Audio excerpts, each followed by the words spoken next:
You don't seem like a guy who wants a sitcom.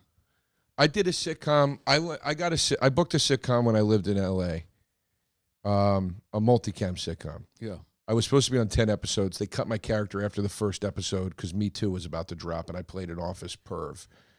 And we were scratching our heads. We were like, what? This is a true story. I booked the part. I'm playing the office perv. I was aside from the main character, I was the main character in the pilot. Right. I was his like adversary. And Andy Ackerman, who's like the Scorsese of sitcom directing, like Seinfeld, Frasier, like he's got it all under his belt. He was directing it. And the network, and it was on CBS, and a guy named Les Moonves, who was the head of CBS, he was the one that gave me the part. It had to go up the ladder, and when they called me and said, you got the part, they said, Les Moonves saw your tape, he fucking loves it, he thinks it's hilarious, you're in. And I was like, holy shit, my life's about to change. What year was this? 2017, maybe. Oh, okay. So you were living in a delusion. What do you mean? 2017. I don't think a sitcom is going to take off at the time. No. The money. Oh yeah, 10 money. episodes. Yeah. I was coming off of my special. Yeah. I was like, this is it. This is the year my life Gotcha, changes. I gotcha. buy the house. Yeah. I root in L.A., the whole thing. Yeah. And so we start rehearsing for the pilot, and there's a bunch of female executives at CBS at the time, and they were so mean to me. Like, just callous. Like, I'd see them and smile, and they would just act like I wasn't there. And usually you're a very good fucking schmoozer and networker. I got a nice schmooze. You're fucking good, dude. Yeah. Like, sometimes I watch you talking to some of those executives, and I go, how is he paying attention? Yeah. You do it. I got a nice schmooze. Yeah, you fucking, you make them feel like they're worth something. But, dude, they just didn't like me. Yeah. They just didn't like me. And they would, in meetings, Ackerman would talk to me after meetings, and he'd be like, yeah, they're complaining all through the meeting again today that your character's not likable. And I said, well, I guess we did our fucking job then. He's not supposed to be likable. Right. And we were scratching our head. Everybody was like, dude, the character's so funny. You're doing such a good job. Why are they being so hard on you? And then we shot the pilot. Pilot got picked up. If I'm a huge part of that pilot, obviously, like, I get a little money. I did something right. You know what I mean? 2 weeks before we start production on series, they call me. My friend was the showrunner. He came to my house in almost tears, and he goes, I don't know how to tell you this. They're cutting your character. And they made me come over here and do it. Oof. And it was brutal. It was brutal. They sent Sheeran in to smoke Hoffa. You know what I mean? Yeah, And they a lot less historically important, but I get the zero important. Yeah. You went really hard on that I just analogy. was trying to say a Then friend. they brought George Washington in to tell Saying they made his friend kill him in the movie. Yeah. No one cared when you went missing. Yeah, exactly. Yeah, nobody gave a shit. But yeah, so I was like, what the fuck?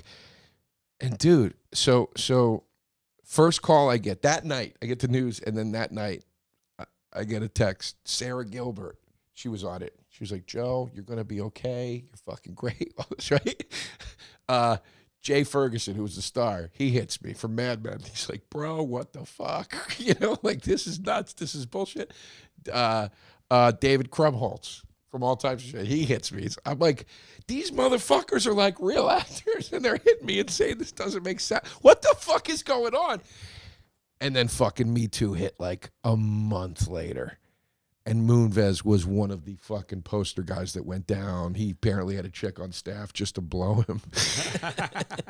And obviously these female, in my theory, was these female execs were like, this character is our fucking boss.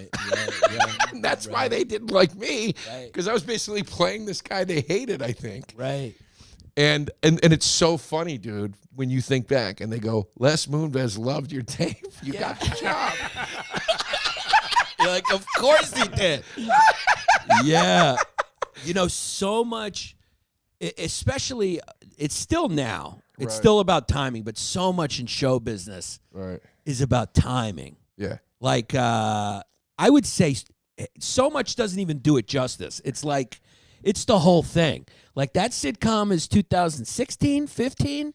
You get your money, you get your check. Maybe it takes off. It's 2012, 2006. I remember I was sitting in a bar with Jay Ferguson, and we were waiting to hear. How many more names are you going to drop in 5 I already minutes? dropped his. Oh, okay. I'm dropping. That's I'm, okay. I'm redropping. Okay.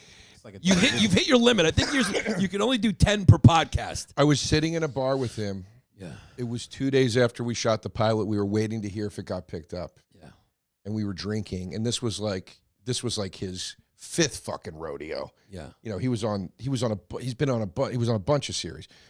And we were sitting in the bar, and I just very passively go, Jay, I live in this apartment. And he goes, we're going to fucking change that this year. And I was like, here we go, dude. Here we go. I'm buying a fucking house, finally. Cut to 2022. I still don't own a fucking house. I'm still renting an apartment worse than the one I was renting when I was sitting with him in the bar. Fuck. Show business, baby. This is brutal, dude. But things are going good.